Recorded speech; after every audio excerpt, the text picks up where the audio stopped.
सांसों का घुटता सिलसिला। सीने में छिपे खतरे को कहीं इग्नोर तो नहीं कर रहे आप? नमस्कार, पंजाब केसरी देख रहे हैं आप। मैं हूं आपके साथ शुभता। क्या आपको भी चेस्ट इन्फेक्शन, सांस लेने में दिक्कत और सीने में जकड़न महसूस होती है? अगर ऐसा है तो ये सिर्फ मौसम या फिर थकान का असर नहीं है, इससे सावधान होने की जरूरत है। दरअसल चेस्ट इन्फेक्शन और सांस लेने में दिक्कत के मामले तेजी से बढ़ रहे हैं और ये किसी भी उम्र के लोगों को अपनी चपेट में ले रहे हैं। प्रदूषण से लेकर हमारी खान पान की आदतें, हर चीज स्थिति को लेकर और गंभीर बना रही है। ऐसे में आज की हमारे इस रिपोर्ट में हम बात करेंगे चेस्ट इन्फेक्शन और सांस लेने में आ रही तकलीफ के मुख्य कारणों के बारे में, चेस्ट इन्फेक्शन के संकेत और सावधानियों के बारे में, सांस लेने संबंधी आ रही दिक्कत के पीछे छिपे खतरे के बारे में और सबसे इंपॉर्टेंट इन समस्याओं से बचने के तरीकों के बारे में। तो आप जुड़े रहिए हमारे साथ और जानिए अपनी सेहत से जुड़े इंपॉर्टेंट इंफॉर्मेशन के बारे में। सांस लेना हमारे जीवन का सबसे बुनियादी कार्य है, लेकिन क्या हो जब इसमें भी कठिनाई महसूस होने लगे? बहुत से लोग सांस लेने में दिक्कत या सीने में दर्द की शिकायत करते हैं, लेकिन कई बार इसे नजरअंदाज भी कर देते हैं। दरअसल इसके पीछे कई कारण हो सकते हैं, जिनमें सबसे आम और खतरनाक कारण होता है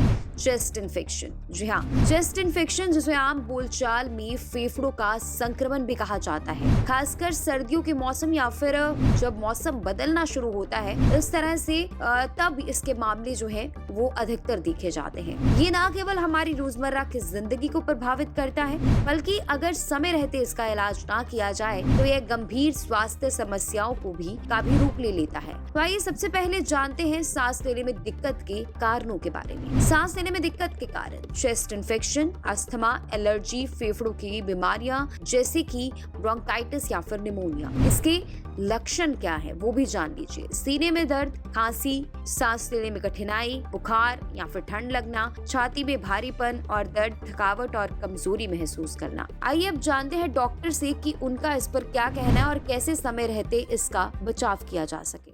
सांस चढ़ना एक आम बीमारी है जो चेस्ट में, अगर चेस्ट की बीमारी की बात करें, क्या होता है? सबसे ज़्यादा खांसी, सांस चढ़ना, बुखार होना, छाती में दर्द होना।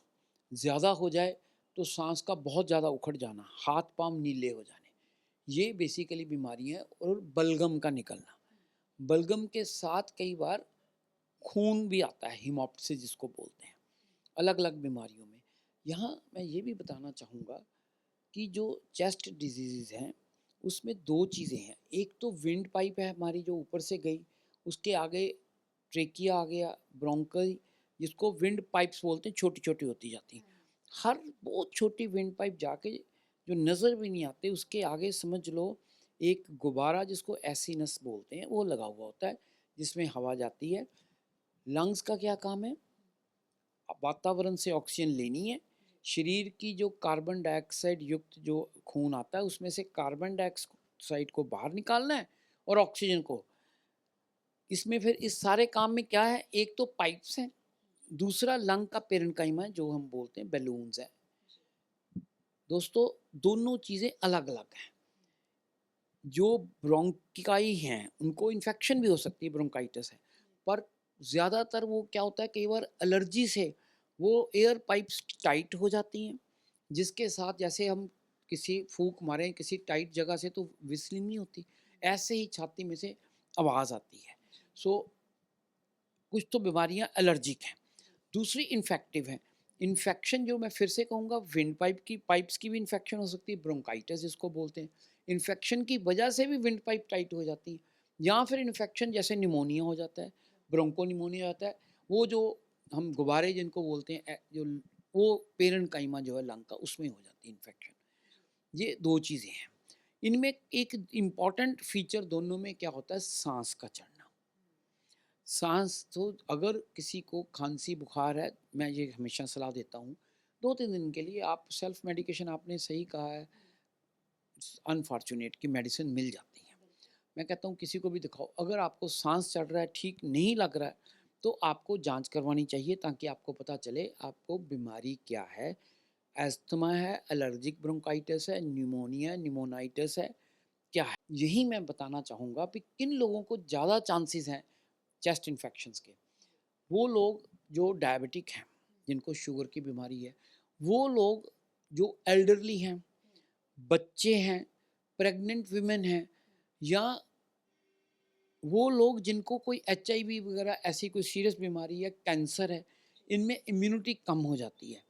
छोटी सी इन्फेक्शन जो आम आदमी जो हेल्दी है उसकी बॉडी उस इन्फेक्शन को दूर करती है, पर इन लोगों में वो इन्फेक्शन जो है पनप जाती है। इसके अलावा दोस्तों मैं आपको बताना चाहूँगा कि अभी अभी सारी दुनिया एक ऐसे भयानक रोग से उभरी है जो कोरोना था। जिनको कोरोना हो चुका है उनको बहुत स्पेशल ध्यान रखना चाहिए। उनके लंग्स वीक हैं, फॉर्चुनेटली बहुत ज़्यादा केसेस नहीं है बट चांसेस हैं।